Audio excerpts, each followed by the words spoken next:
Welcome to the show we like to call For the Love of Real Estate, where we dive into what it means to buy or sell a home in today's world.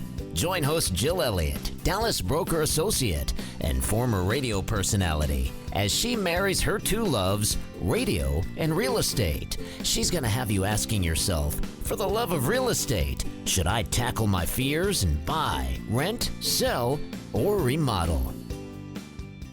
Hello and welcome. Thank you so much for joining me for this For the Love of Real Estate. And also, please subscribe, follow, whatever it is that you do. It means a lot. And it also means a lot that Mike Connors of the Connors Savage Group in Kansas City finally returned my phone calls and got back with me. You were giving me a complex, Mike. I'm just saying. Because you're a busy guy. We've tried this several times. Don't blame me. No, I'm not. We've actually had some really great shows. We had a little technical difficulty, but that's okay.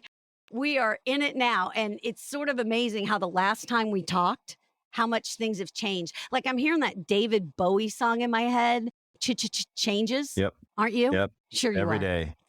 Every day. Really, it is. This has been quite interesting. And I think for a little while, everything was all about interest rates. And now we're saying normal. What is normal? What is not normal? So let's just kind of, catch up with what's been going on in your world, Mike, as far as with this change, because it has changed, don't you think? Yeah, and I think you kind of summarized it a little bit. We are kind of choosing to look at the last 2 years as the outlier, and now we're getting closer to normal. It's going to be a long road, but there are just, Jill, we could talk for an hour. There's so many factors that have kind of led us to this place. But I guess the summary would be things have slowed. There isn't as much activity as there was just even 3 months ago. And there are a lot of factors a lot of factors for that. And I think some of them are normal and some of them are kind of cyclical, with some we haven't had for a long time. And I think when you put them all together, we kind of are, we are where we are. Right. And I was actually listening to another podcast, the Ninja podcast, which is really more for like realtors to listen to sort of understand. It's really good though. And this is more for like anybody that just wants to sit around and talk about it. That's kind of how my world sort of sees this Our podcast. company uses that as well. Yep. Yeah. And, what they were saying, though, was kind of interesting. They said 70% of realtors today have never been in a market like this. And 80% of lenders, this is where it's important, 80% of lenders have never been in a market like this, where they've seen so many changes come, and go so quickly. And then that leads me to, but what is normal? Is normal where interest rates are above 5%? Is normal where interest rates below 5%? I don't know. But what I do know is that we are still talking about shelter. We're still talking about people having to move.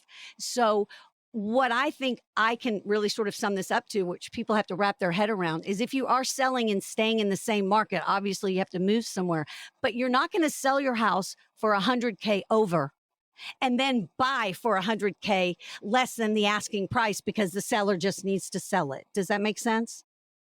So you almost have to pick your battles of which do you want if you have to move that way. If you have to move to another city, it's a whole nother story, or you want to lease for some reason. But if you sell your house and you go, oh my gosh, this is great. Thank you. I got $100K over.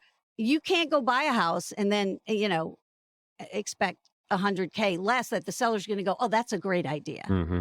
Let me do that. I think it's really interesting for buyers right now, because buyers in the spring, maybe they had a great interest rate, but they ended up spending way over market value.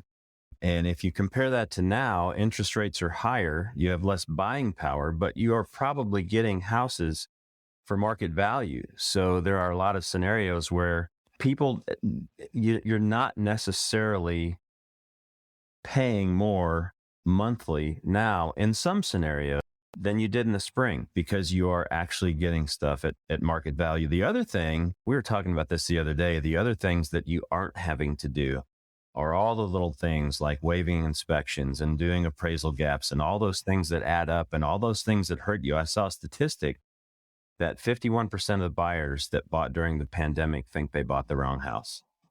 51%. Wow. And the only reason for that is because they were rushed and they were forced, and it was a competition, and you just did things that maybe in a normal market you wouldn't do. So yes, it's tougher right now. Yes, your money doesn't go as far, but there are some advantages and some changes that have been created. It's not all negative right now. It's not, because first of all, that interest rate's also a better tax write-off. So let's just get that out of the way. It was nice to be able to, itemize when you have a 2 or 3% rate. But to me, it's also nice where I would rather keep that money in my pocket, buy my own granite countertops and all of that kind of stuff with however much that money could have been, and then have a little bit higher interest rate that I can write off of my taxes. To me, that's a total win-win, because we can get some closing costs, and, sellers have to do this or that to the house.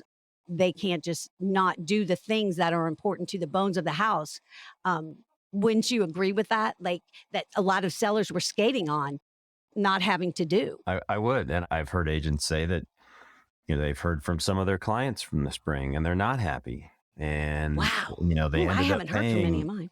Well, I haven't either. And I'm glad, because we've got a little spiel that we give to everybody before they put a crazy offer on a house. And that is simplified. I'll never tell you, you can't write an offer. I'm happy to do it whenever you want. However, just know you're paying X amount over market value. And right. If I know you're telling me you're going to live here for 15 years, but funny things happen. And in 3 years, when it's time to move, or you have to move for some reason, don't call me, please. But I'll still go back to what I've said before, and it ages me big time, but nobody ever said you're supposed to make money off of your house when you sell it. Nobody ever said that. That was just something that's really come along in the last 10 to 12 years since I've started in this business. That was, if you did, it was lucky. You probably made $5,000 or $10,000, but not to the extent of the way.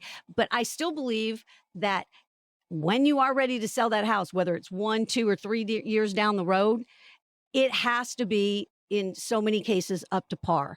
And I almost say it like this, for a little while, everybody was saying, oh, date the rate and all of that. Here's what you really need to do. When you buy that house, you need to have a relationship with it. I'm going to go all in here. You need to have a relationship with your house, instead of, oh, honey, I'm going to buy you this for your gift for your birthday present.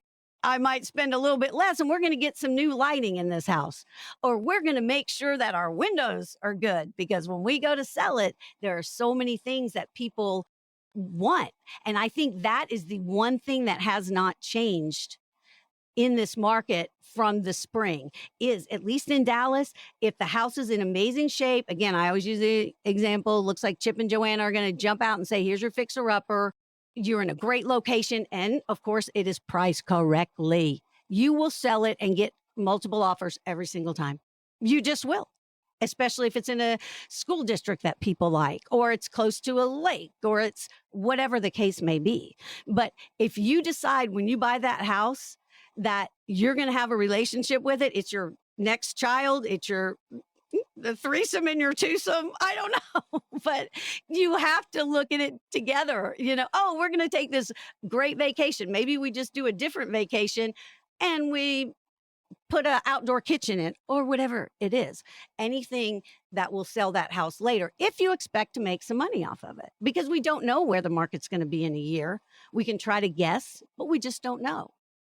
Yeah, I think sort of like any relationship. I think some of the old things are coming back to play. Some of the things that go on in a normal market. And we used to say it's a price war and a beauty contest to sell your house. It's a what? It's a price war and a beauty contest when you sell your house. Yes. And to be honest, the last 2 years, it's just been a price war, and it really doesn't matter what it looks like. And should we put new mulch in the front yard before we put the sign in the yard and go out? No, don't worry about it. They'll still come. Yes. Should we fix the roof? Nope, the buyer will fix it. Now it's kind of back to, let's get it up in really, really good condition. Let's do all the things. Let's eliminate all the check marks that would keep someone from buying your house.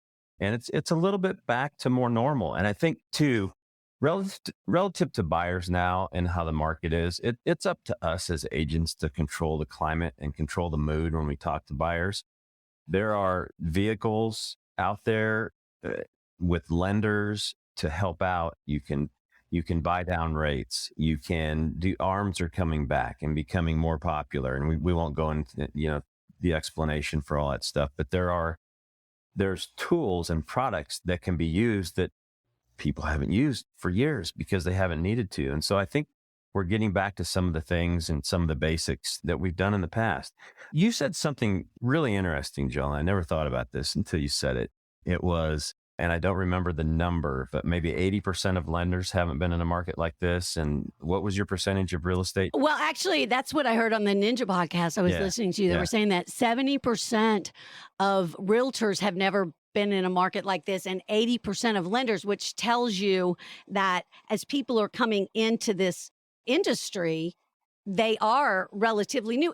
But I can't say that if you've got 2, 3, 4, 5, 6 years experience, but I can see what that means. Yeah, that's I've been a benefit a little to bit us, longer. though, to me, in my opinion. No offense to anybody that's just been a real estate agent for 2 or 3 years. But let's just speak facts here. In the last 2 or 3 years, we have gained thousands of agents in the industry because they view it as easy money and they view it as quick money. Or part-time. Yeah, exactly. And so they have no concept of what it really takes to market and sell a house. And we're back into that time where you have to think about marketing and selling your house and a house, and you have to spend money to sell that house, and you have to convince people to stage, and you have to convince people to fix these deferred maintenance items.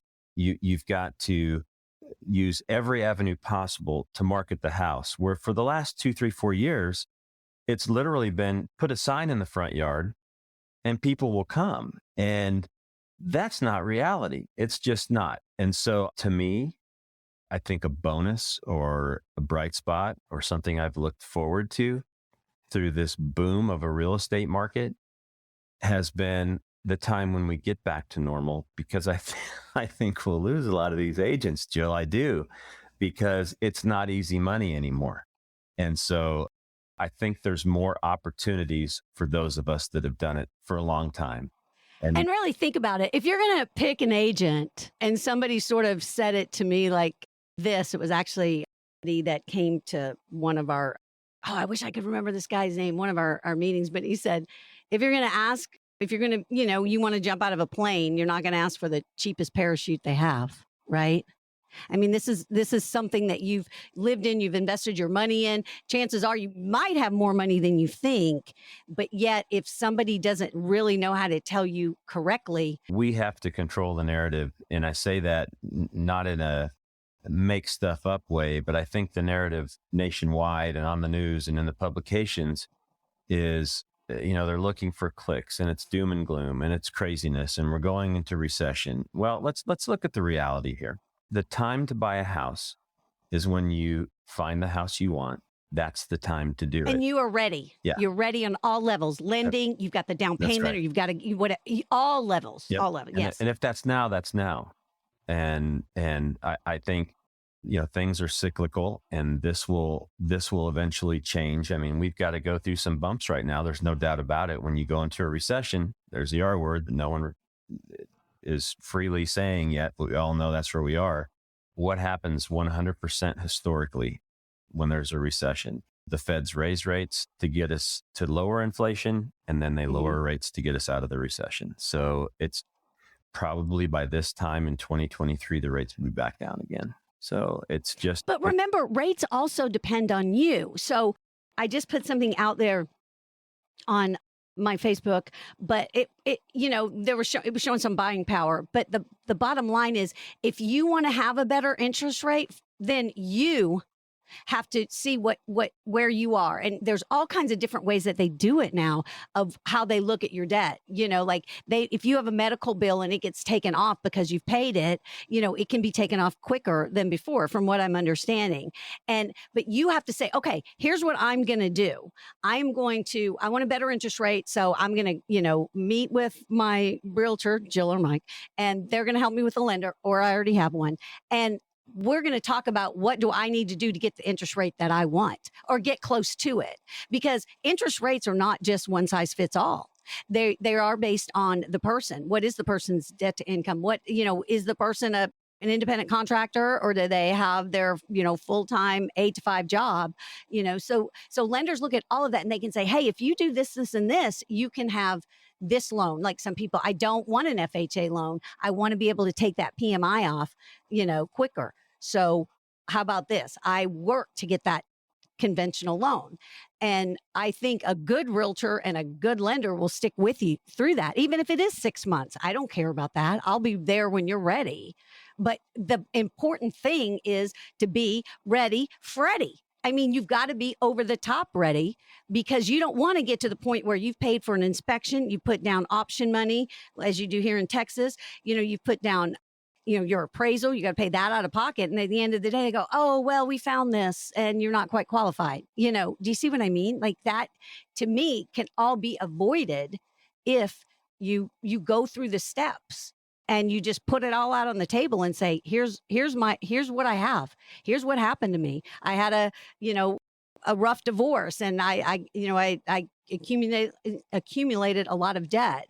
I had a bankruptcy, whatever. Well, then let's get you through all of these things so you can have a clearer picture. If you are so concerned about interest rates and what they are, they're very much dependent on the person or the people buying the house. Well, you said a lot there. So I sure did, man. I just kind of went on a tangent, and I apologize for that, no, everybody. Okay. How about if I summarize?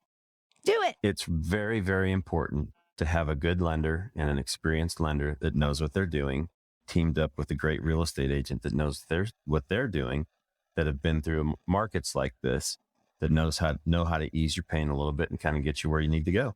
How about that? And also, that's beautiful. And then that also kind of goes in the same sense of really know what you need in a house and what you kind of like. If you're going to be there maybe for a short time, or you might have to struggle a little more to get, you can do it. You're qualified for this house that's a little bit more or has a few extra rooms, but maybe you're not there yet. Do you see what I mean? Like, you have to look at like that entire picture. Okay, if I'm only going to live in this house 5 years, maybe there's certain things I don't need that I think I want. So I may take a lesser house, but that actually could help you if you move in 5 years. You have less, to look at as far as, well, I bought a bigger house. Well, now I don't have as much equity as I thought. That kind of thing. Sounds like advice you'd get from a very experienced agent. Oh, yeah. Yeah, I know a good one. 2 of them. Yeah, I think the bottom line is it's still a viable market. We've been in, it's a different situation than it was last spring, but there will always be people that need to sell their house, and there will always be people that need to buy a house. And the time to do it. What's so crazy right now is it is a great time to buy. It's a great time to buy, but you might not get the beautiful flooring, or you might not get the great countertops or whatever, or an extra room. But boy, when you you're buying in the low range. So many of these houses in Texas are coming down. You've got to price it correctly, but they're coming down because they really didn't have that money to begin with. But when sellers have to, bring that down on the price, as I say, I'll put it up for a couple of weeks. The market will tell us, shoot, I did that. Oh man, I shouldn't even admit this. I helped my dad sell some land with a great agent, Hannah, in Mississippi. And, I knew what my dad wanted, and we ended up, quite frankly, not getting the price we wanted and I became that person. But we gave it a shot, and then, we ended up selling it. But it was land, it's waterfront, and there were a lot of factors, but eventually she had to tell me to shut my mouth and let's do this correctly. And so I did. Yeah. I actually listened to that advice. I think another important aspect too of the market right now, if you're a real estate agent and you're listing, it is going to be tougher for real estate agents to, I guess, get business to the levels that they have in the last 2 years. And so I think there will be a lot of agents that are potentially leaving the market.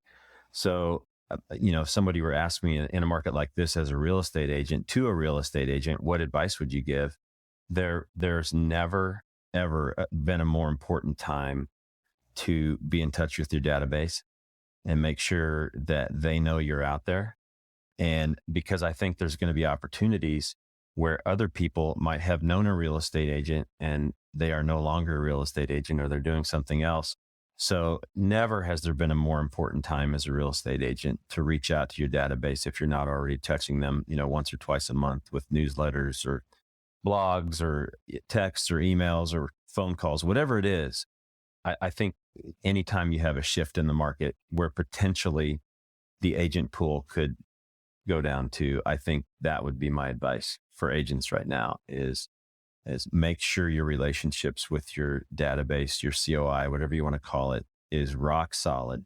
And they all know you're there, and they all know you're out there for them, and you're there to answer questions. And I think that will kind of keep you going when in other scenarios, some people might be falling out of the picture, falling off the map. So, well, it's difficult here. Sometimes I contact people. Oh, my aunt is an agent now. Oh, wait, my husband's an agent now. Oh, this person's an agent.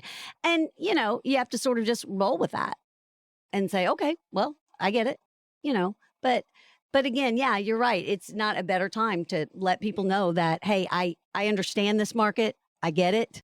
Definitely going to be things that come up. I mean, it is, I think, more difficult to buy or sell a house now because things do come up and it could be something that you have no control over. But if you have an experienced agent that can talk through it, walk through it, understand it. And sometimes that's what you have to do. You almost sometimes have to be still and say, wait a minute, what is this little blip in the road telling me? Because let me explain it to you this way. There's probably 99% of agents want to sell your house for 50K more or 100K more.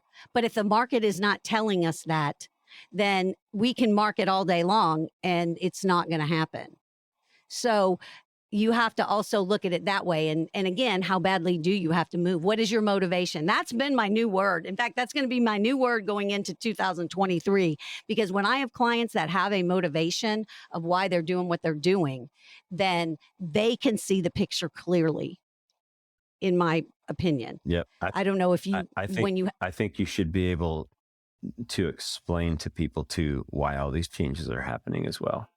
And finding the motivation is great, but I don't think you're going to walk into a scenario right now where someone's not going to ask what has happened to the market, what's going on. So if you can comfort people, if you can, maintain a level of calm and it let people know that this is what's going on, then I think you can find their motivation, and I think you can find what's driving them. Exactly. And then maybe it's not the right time for them. Maybe you go through a lot of processes, but it can be if this and this and this happens, or it might not be their time, because if they're looking to move to a different area and things aren't progressing for them, but it will happen. It really will. But I think you do need some type of motivation when you start the process. Otherwise, it's not going to make as much sense to you, because it'll be like, wait a minute, you can't sell my house for 100K over. What's the deal? That kind of thing. Well, it's because that's not where we are in the market. That's not where the market is right now. And you have to look at what's going on right now and what is your motivation to move or sell that house or buy that house. The funny little meme that's going around, and someone says, I'm not going to pay 7% interest rate. I know, but rent is 100%, right? Because you're paying somebody else's mortgage. So you're actually getting nothing. See how it fluctuates a little bit? It does. No? It does. Did I say that correctly? I was trying to follow that, but I don't know. You might have lost me at one point. I probably did. It's not something that I haven't done before. But there's tools too, and there's tools with lending, and I don't think this is our last rate hike either. I mean, I think we're in for one, maybe two more before the end of the year. So people need to get ready. And I think it's up to us to make sure that they're not nervous or scared or upset about that. It is what it is. Use the opportunity to get the house you want. And then, whether it's an ARM, whether it's refinancing down the road, there's vehicles and products that you can use so you can still get where you want to go. But I still think the bottom line is, if you want to have equity in, if you want to invest. If you look at your home as an investment as well as shelter, but shelter always first, and then it's an investment, then that goes back to what I was saying a little bit earlier, was that you have to have that relationship with your house, and you have to look at it that way. You have to date it. You have to make sure it has water under the the foundation's water correctly. You have to stop what you're doing and go, oh yeah, we do need to repaint that room, or, this carpet's looking a little skanky. Anything that, little things like that. So if you plan on selling it anytime soon, then those are the things that light up buyers' eyes. Those are the things that make them go, wow. Okay. So, and you just have to price accordingly. Yeah. Beauty contest. That's what we talked about. Price war and a beauty contest. It's all yes, coming exactly. full circle. It is. That's what it is. And it used to be that, and then it went away from that, and now it's back to that. I know it. Well, Mike, this has been way so much fun as usual. I always enjoy just talking to you and getting your perspective and, seeing how things are going in the Kansas City area and all those, people I send you, and you don't send me any, but that's okay. Don't worry about it. I'll get there. I promise. I No, I know. But it's just always a joy talking to you. I love the insight that you bring, and I love how calm you are. Me, I'm a little more out there, but some extra good conversation, though. Absolutely. Absolutely. Well, I do plan on having you back, even though sometimes I know you dodge my phone calls, and I do not. Gives me a little complex. But other than that, you're giving me a complex now.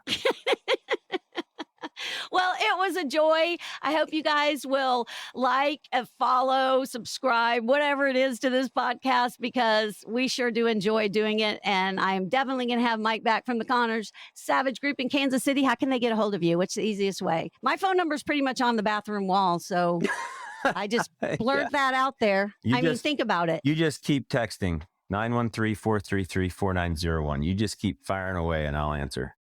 Okay, good deal. And my phone number, for everybody that doesn't know it, 469-500-1300.